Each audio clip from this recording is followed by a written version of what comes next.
This is the help video for the guided project in Access Chapter 3.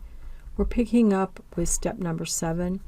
We completed this full day rental by boat summary, and in this step 7 it just has us validate the data.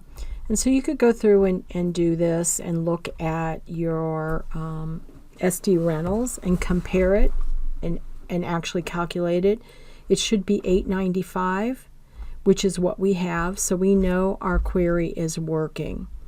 So now what we really want to do is, so we really have 7 done. It's just validating our data. So on step number 8, we're going to keep this query, but we want to begin with it for a new query. So we're going to duplicate it. We're going to do a right click. Let's see, what are we doing? Oh, File, Save As. I gotta File, Save As, Save Object As. Okay, so let me back up what I did here. I closed it. We needed to have it open. File, Save As, Save Object As, Save Object As, Save As. And we're going to call this, very long name, Full Day Rentals by Boat Summary with Parameter. And it should be saved as a query, so we're going to go ahead and do OK. So now we have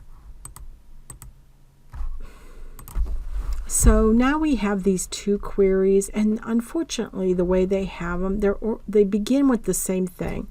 Once again, I think the better technique would be to put the difference at the beginning so we don't have to expand, so we know which one we're in, right? Because if you just look at this, they're the identical name. You don't know which is which. But we're going to keep it that because that's what they want. So we've done that.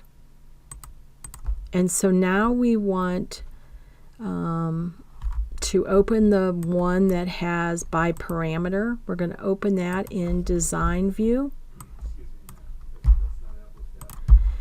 So let's take a look at what we want to do. So let's look at this answer here. So we have up to these first 4 are what we copied. We're going to add these 2 new fields.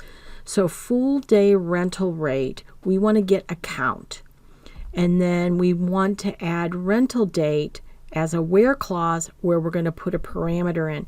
So they can put a beginning and end date and get the statistic for the boats by a given date range. Okay. So that's what we're trying to do, is we're trying to add a second statistic, which is account, and then we're gonna limit it to the date range that somebody enters. That's the parameter part of it. So the first thing we want to do is drag this full day rental rate, and then from the sailboat fleet. So we'll make sure we're here, full day rental rate, drag it down. Now we already have it here, but look, we did a sum. On this one, we want to change it and make it a count. So if we run it now, all we're doing is adding this new field that tells you, okay, here's the total, but that's for 5 rentals. This is for 1 rental, 4 rentals, okay? But what we want to do is, this is for the whole date range, right? So it's for everything in the system. And we want, so we really did these. We want to limit it in the rental date. So we're going to bring rental date down, right? We don't want to group by. We want to add it as a criterion. So when you want something in your aggregate calculation that you're qualifying by, but it's not part of the statistics or the group by, you make this aware so you can come down here and put the criterion in. So we put that in, and we made it a where clause. So we know, and automatically when you make it a where, see, it unchecks it. So we're just using this to qualify. It has nothing to do with what we're seeing in terms of the fields, only what rows are returned. So we're going to right click on this criteria row, and we're going to zoom because I want to get this, and let's see if I have what size font I'm using here. And okay, pretty good. Okay, So we want to type in a criterion that is the between criterion. So between is like saying greater than or equal to this and less than and equal to that. And it's often used for date ranges between start date and end date, right? And it includes whatever date is entered or whatever condition is entered. So we want this to be a parameter. And remember, when it's in the criterion, you want to prompt for input. You surround a prompt with a square bracket. So enter the start date square bracket and square bracket, enter the end date. So what this is going to do is it's going to ask, supply this date and then supply this date. And between date and date, it's going to qualify our answer. Super cool, right? It makes this query so much more powerful because you can just modify the dates that you're looking at these statistics without having to modify the statistic.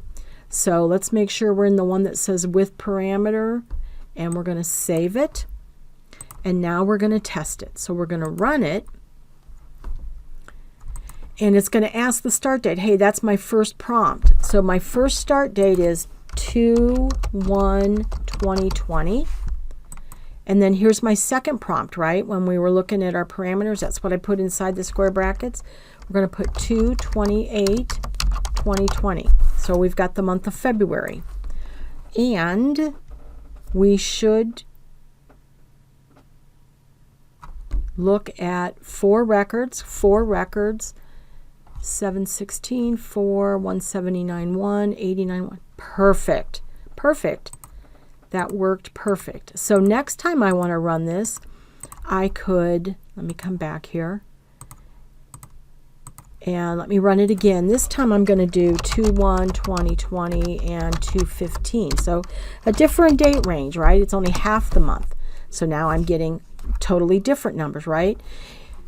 So when you run this, remember, the query only stores the question. It only stores this. It always goes back and looks at the underlying tables to get the data. So as more boats are rented or fleet changes, when you run this query, it's going to adjust for whatever the current state of these tables are.